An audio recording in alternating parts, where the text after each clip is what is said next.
Estimates of FY17 GDP to be announced by the CSO on the 6th of January won't include the impact of demonetization and will hence cannot be construed as an indicator of the actual economic growth that we can see this year. Sources in the CSO tell CNBC TV 18 that they will merely follow the methodology and extrapolate the data available for the first 7 months to the full year with suitable seasonal adjustment. Latha Venkatesh joins in with the details. Latha, this is going to be a complicated academic exercise. How will this even work if you don't have the exact data? It will be complicated if you try to overinterpret it.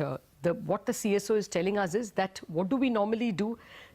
We look at the first 10 months data because this is normally done in February, not in January. The advance estimates come in February 8th because the budget comes out on February 28th. So they just look at the first 10 months of data when it is available, divided by 10 and extrapolate it for the remaining 2 months. The only adjustment they do is seasonal adjustment because there is more agricultural harvest in the third and in the fourth quarter, or because there is more consumption in those months because there is no rain. So only seasonal adjustments are done. They don't try to forecast the data.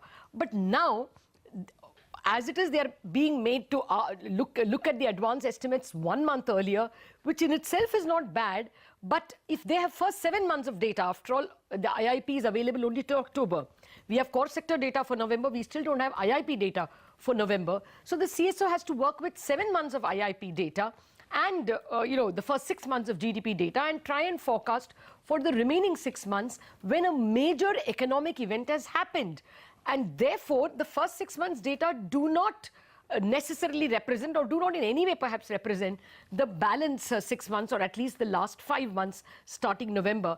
Therefore, what we were told by sources is that the data will be presented with an explanatory note, which will be more like a disclaimer, saying that we have not tried to interpret the impact of demonetization. Well, actually, on this matter, we have a former